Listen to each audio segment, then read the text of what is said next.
ओम नमः शिवाय। नमस्कार दोस्तों, स्वागत है आप सभी का आपके अपने यूट्यूब चैनल खुशहाल ज़िंदगी में।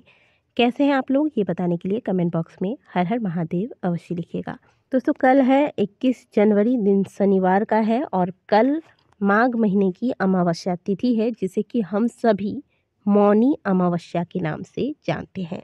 यह अमावस्या योग पर आधारित महापर्व है। माघ के महीने को भी कार्तिक महीने के समान ही पुण्य मास माना गया है। माघ महीने में पड़ने वाले इस अमावस्या तिथि पर ऐसी मान्यता है कि आज के दिन इस दिन पवित्र संगम पर देवी देवताओं का निवास होता है।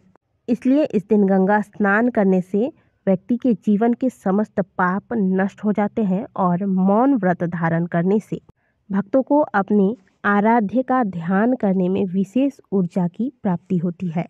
अमावस्या तिथि अपने आप में बहुत ही महत्वपूर्ण तिथि है। यह तिथि है माता लक्ष्मी की, यह तिथि है पितरों को प्रसन्न करने की। तो आज के वीडियो में आप जानेंगे कि अमावस्या तिथि पर यानी कि जो खास अमावस्या, ये खास इसलिए भी है क्योंकि एक तो यह मौनी अमावस्या है, दूसरी यह शनिवार को पड़ रही है। शनिवार को पड़ने की वजह से इसे शनिश्चरी अमावस्या के नाम से भी जाना जाएगा। तो आज के वीडियो में आप जानेंगे कि मौनी अमावस्या पर पितरों की कृपा आप कैसे प्राप्त करें, जिससे कि पितृ दोष भी पितृ आशीर्वाद में बदल जाए। साथ ही साथ जानेंगे कि आज के दिन ऐसा क्या करें जिससे कि माता लक्ष्मी संग भगवान श्री हरि विष्णु की कृपा आपको प्राप्त हो। साथ ही जानेंगे कि ऐसे वो कौन कौन से कार्य हैं वो जो आज के दिन सभी को करने चाहिए, चाहे आप व्रत करें या ना करें।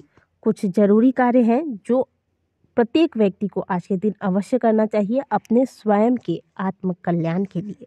21 जनवरी को मौनी अमावस्या का व्रत रखा जाएगा। जो भी स्नान, दान, पूजा पाठ, व्रत, होम इत्यादि जो भी उपाय इत्यादि करने हैं वो सभी 21 जनवरी दिन शनिवार को ही करना है।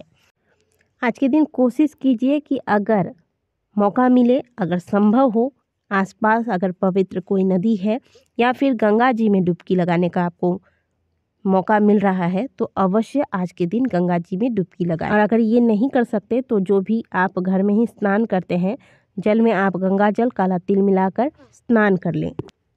इसके बाद आप कुछ भी जो दान आप अपने सामर्थ्य अनुसार करना चाहते हैं, दान निकाल लीजिए। अब एक तांबे का लोटा ले लें, इसमें एक लाल पुष्प, थोड़े से रोली या लाल चंदन, काला तिल, थोड़े से सफ़ेद चावल जो कि टूटे ना हो, ये सारी चीज़ें इसमें डाल दीजिए। अब फिर इस जल को लेकर आप सूर्य नारायण को अर्घ दें। अपने पितरों की आत्मा शांति के लिए सबसे पहले जब आप सूर्य नारायण को अर्घ देंगे तो पहले पितरों का ध्यान करेंगे, ओम पितृदेवाय नमः बोलकर उनका ध्यान करेंगे। इसके बाद सूर्य नारायण को अर्घ देंगे। अर्घ देते वक्त आपके जो हाथ के दोनों अंगूठे हैं वह जल के पात्र को स्पर्श ना करें, इस बात का ध्यान रखिएगा। और निरंतर ओम सूर्याय नमः, ओम आदित्याय नमः, ओम भास्कराय नमः, ओम सूर्य देवाय नमः किसी भी मंत्र का जाप करते हुए सूर्य नारायण को अर्घ देना है। अर्घ देने के बाद सूर्य नारायण को प्रणाम करें और अपने पितरों की आत्मा शांति के लिए उनसे प्रार्थना करें। इसके बाद पितरों का ध्यान करें, उन्हें प्रणाम करें और उनसे पितृ दोष से मुक्ति के लिए प्रार्थना करें। अब पूर्णिमा तिथि हो या अमावस्या तिथि हो, इन दोनों ही तिथियों में भगवान श्री हरि विष्णु संग माता लक्ष्मी की पूजा विशेष रूप से करने का विधान है। तो यदि आपके पास शालिग्राम भगवान है या फिर माता लक्ष्मी और भगवान विष्णु की कोई संयुक्त फोटो है, मूर्ति है, अगर मूर्ति है तो इनका अभिषेक कराएं, फोटो है तो अच्छे से साफ कर ले। पीला कपड़ा बिछाकर इस पर मूर्ति या फिर फोटो स्थापित करें। भगवान श्री हरि विष्णु को पीले चंदन, पीले अक्षत, पीले पुष्प, पीली मिठाइयाँ इत्यादि अर्पित करें। माता लक्ष्मी को सिंदूर, लाल पुष्प, विल्वपत्र अगर माता को मिल जाता है तो माता को अवश्य अर्पित करें। इससे माता शीघ्र प्रसन्न होती है और कहा जाता है कि यदि प्रत्येक गुरुवार को या फिर शुक्रवार को माता को एक विल्वपत्र अर्पित किया जाए तो माता लक्ष्मी की विशेष कृपा जातकों पर बनी रहती है। पूजा स्थान पर घी के दीपक व सुगंधित धूप इत्यादि दिखाएं और जो भी मंत्र जाप इत्यादि करना है मन ही मन आज के दिन करना है। जब तक आप नहा लेते हैं, पूजा पाठ कर लेते हैं, तब तक आप कम से कम आज के दिन मौन व्रत अवश्य धारण कीजिएगा। आज के दिन पीपल वृक्ष की पूजा अवश्य कीजिएगा। पीपल वृक्ष में भगवान श्री हरि विष्णु, माता लक्ष्मी के साथ साथ 33 कोटि देवी देवताओं का वास होता है और पितरों का भी स्थान पीपल वृक्ष में माना गया है। तो घर की पूजा अर्चना सब संपन्न कर लेने के बाद आपको पीपल वृक्ष के पास जाना है। एक लोटा ले लीजिएगा, इसमें थोड़े से कच्चे दूध मिला लें गाय के, अगर आपके पास है तो, और नहीं है तो पैकेट वाले दूध का प्रयोग नहीं करना है, बिना दूध का भी आप यह प्रयोग कर सकते हैं। इसी जल के लोटे में थोड़े से अक्षत, थोड़े से काले तिल, सफ़ेद पुष्प अगर मिल जाता है तो सफ़ेद पुष्प डाल दीजिए, थोड़ा सा रोली इसमें डाल दीजिएगा, कुछ दाने मिश्री के या फिर गुड़ की डली एक आप इस जल में डाल दें।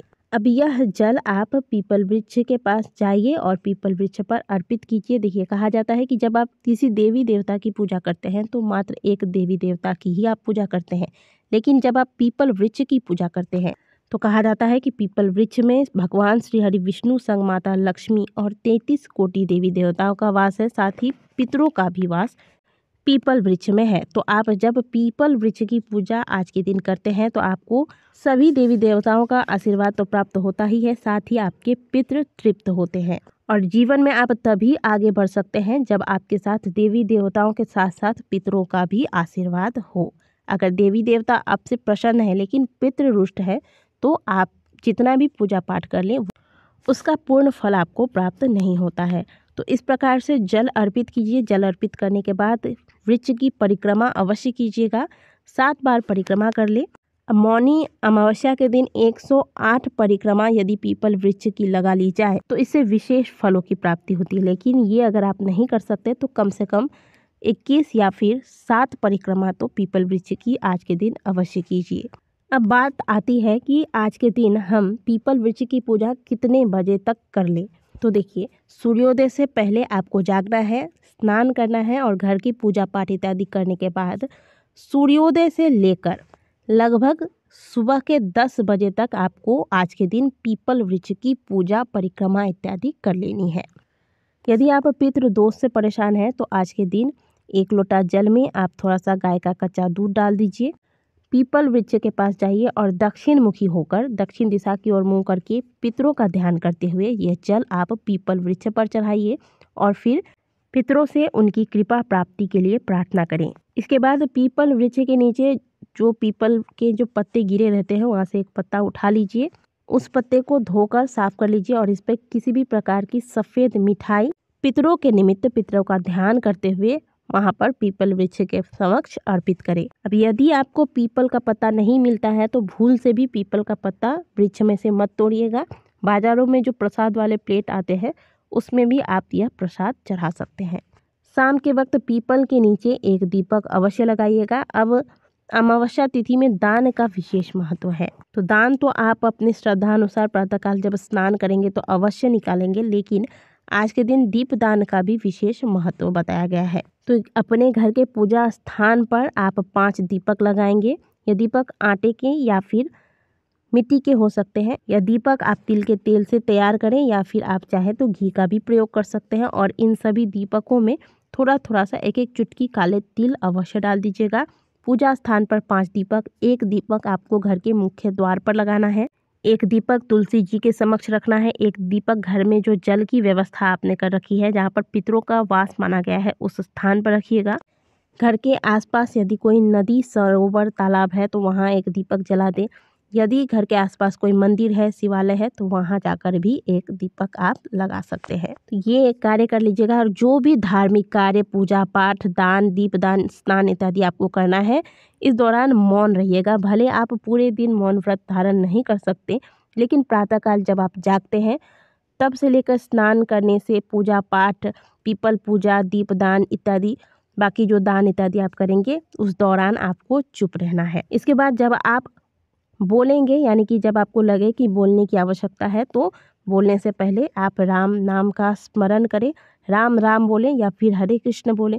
जो भी मंत्र आप जपते हैं उस मंत्र का जाप करते हुए अपनी वाणी को आरंभ करें।